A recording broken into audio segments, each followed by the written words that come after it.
Western reforms in the military along Western lines had begun long before this. In Byzantium, there had for many centuries existed a proven, although not always effective system called stratiotis, a national regular army with mandatory service from the age of 18. With time, the Byzantine army underwent serious changes. An army of a new type required significant capital. The very stabilization fund of Basil II was earmarked precisely for the creation of an effective army.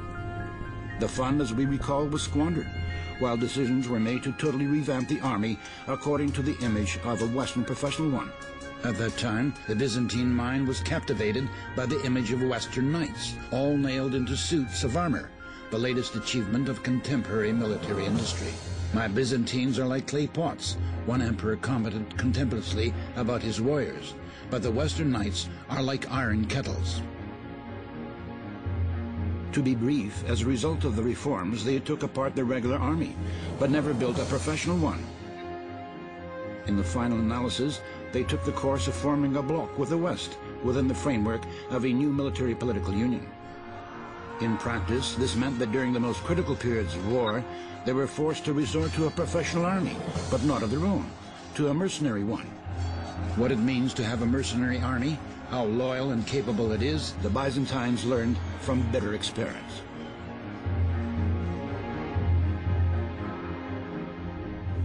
Attempting to rely on the West's experience, the state became more and more ineffective. Even so, they stubbornly sought salvation in a new imitation of Western examples. The final and most devastating blow to Byzantium was the ecclesiastical union with Rome. Formally, this was the submission of the Orthodox Church to the Roman Pope, for purely practical reasons. One after another aggressive attack from foreign nations forced the country to make the choice, either to rely on God and their own strengths, or to concede their age-long principles upon which their state was founded and receive in return military and economic aid from Latin West, and the choice was made. In 1274, Emperor Michael Palaiologos decided upon a route concession to the West. For the first time in history, ambassadors from the Byzantine Empire were sent to Lyon to accept the supremacy of the Pope of Rome. As it turned out, the advantages the Byzantines received in exchange for their ideological concession were negligible. The pro-Western party's calculations not only were unjustified, they collapsed. The union with Rome did not continue for long. The Greco-phile Pope Leo IV, who had drawn Byzantium into the union out of better intentions, died soon after the union was concluded, and his successor turned out to be of a completely different spirit. The interests of the Latin West were first on his list.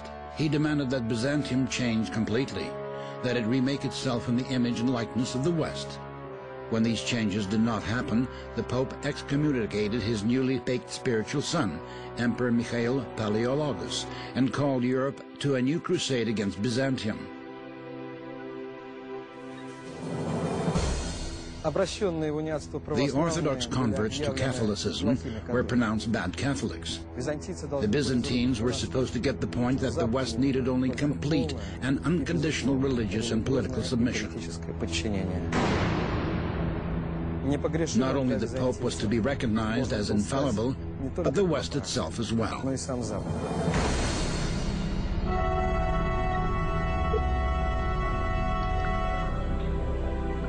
Another terrible loss from betrayal of the faith was the loss of trust amongst the people and the government. The Byzantines were shocked by the betrayal of their highest value, orthodoxy. They saw it was possible for the government to play with the most important thing in life, the truths of the faith.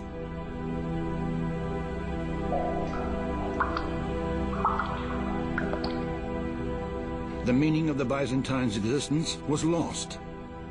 This was the final and main blow which destroyed the country. And although by far not all accepted the union, the people's spirit was broken. In place of their former thirst for life and energetic resolve to action, there appeared a terrible general apathy and fatigue. The people no longer wanted to live.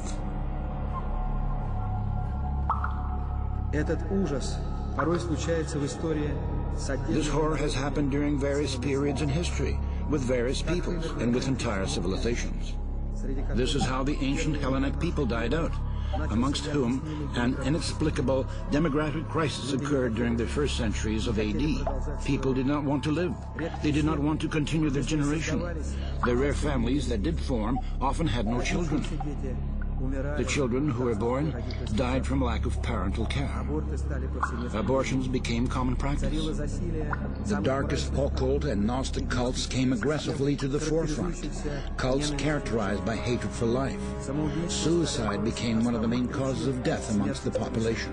This conscious dying out of a population has been called by science endogenous psychosis of the first third centuries, a mass pathology and loss of meaning for continued existence.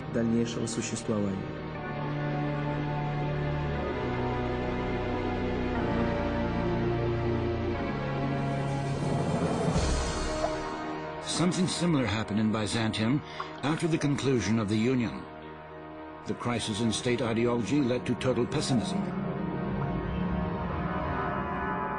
Spiritual and moral decline began to take over, along with unbelief, interest in astrology, and the most primitive superstitions.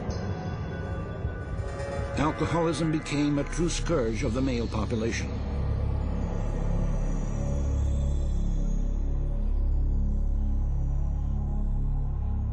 A morbid interest in long-forgotten mysteries of the ancient Greeks arose.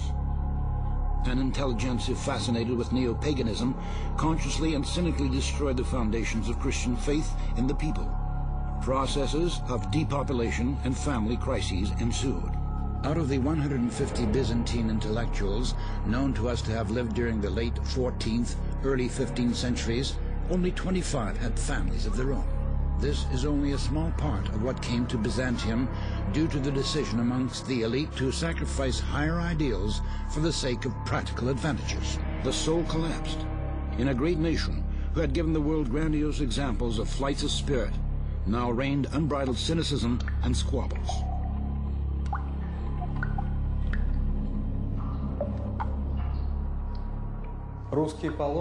One Russian pilgrim wrote bitterly during the mid-14th century, "Greeks are those who have no love."